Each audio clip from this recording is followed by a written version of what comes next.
Bonjour et bienvenue. On va décortiquer aujourd'hui un changement qui est en train de se produire sous nos yeux, un véritable pivot stratégique de l'Égypte. On va voir ensemble comment ce pays est en train de redessiner complètement ses alliances, que ce soit sur le plan économique, militaire ou diplomatique. C'est un mouvement qui pourrait bien rebattre toutes les cartes dans la région. La grande question, c'est donc celle-ci. Comment l'Égypte est-elle en train de redéfinir son rôle ? Eh bien, d'après nos sources, on assiste à un remodelage en profondeur de sa politique étrangère. Le pays se tourne vers de nouvelles alliances, adopte une posture beaucoup plus affirmée. C'est un véritable défi lancé à des décennies de statu quo. Et tout ça, ça commence par l'économie, c'est souvent le nerf de la guerre. La première étape de ce grand pivot, c'est une décision pour le moins radicale, prendre ses distances avec le dollar américain en misant sur un partenariat stratégique avec la Russie.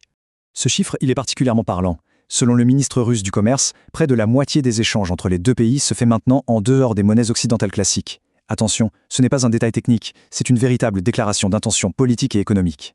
Alors, concrètement, comment ça marche ? Cet accord, qui n'est pas forcément publicisé, permet à l'Égypte d'acheter des produits essentiels. On parle de blé, de pétrole, d'armes, en payant directement avec sa propre monnaie et en roubles.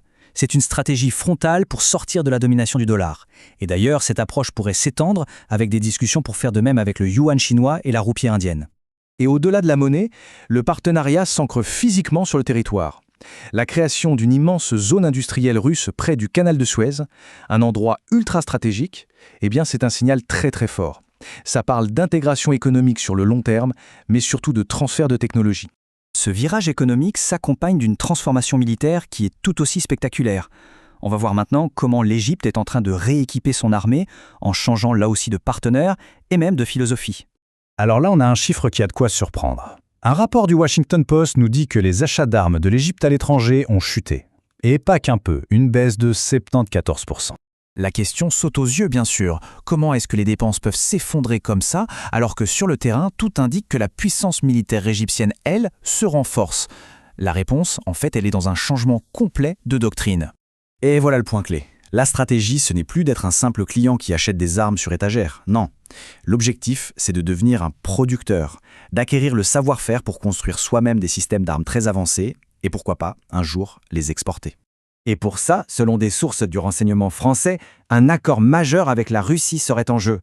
On parle d'un transfert de technologie militaire de pointe jugé sans précédent. Il s'agirait de donner à l'Égypte des plans pour des chasseurs de 5e génération, des sous-marins et même des missiles stratégiques. C'est absolument énorme. Et ce n'est pas tout. En parallèle, d'autres rapports font état de négociations très avancées avec la Chine pour un contrat naval majeur. On parle de fournir toute une nouvelle flotte, des navires de guerre, des sous-marins modernes, de quoi changer radicalement l'équilibre des forces maritimes dans toute la région. Forcément, cette quête d'indépendance et ses alliances avec l'Est, ça crée des frictions. Et pas avec n'importe qui, avec l'allié historique, les États-Unis. La tension monte. Apparemment, une délégation américaine se serait rendue plusieurs fois au Caire. Dans ses bagages, une liste de demandes présentée comme non négociables. Une sorte de facture, si l'on en croit les sources, pour des décennies de soutien américain. Et la réponse égyptienne, eh bien, elle illustre parfaitement cette nouvelle posture. Face à des demandes comme le libre passage inconditionnel dans le canal de Suez ou même le contrôle de certains ports, la réponse aurait été un non, ferme et catégorique. Les arguments ? Souveraineté nationale, impératif de sécurité, fin de la discussion.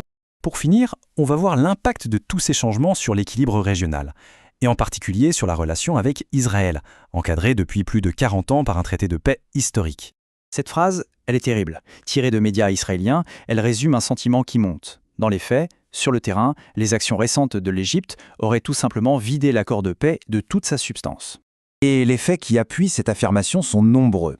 La source détaille une série d'actions qui iraient à l'encontre des accords de Camp David, la suspension de la coordination sécuritaire, le brouillage des radars israéliens et surtout un déploiement militaire massif dans le Sinaï, bien au-delà de ce que le traité autorise.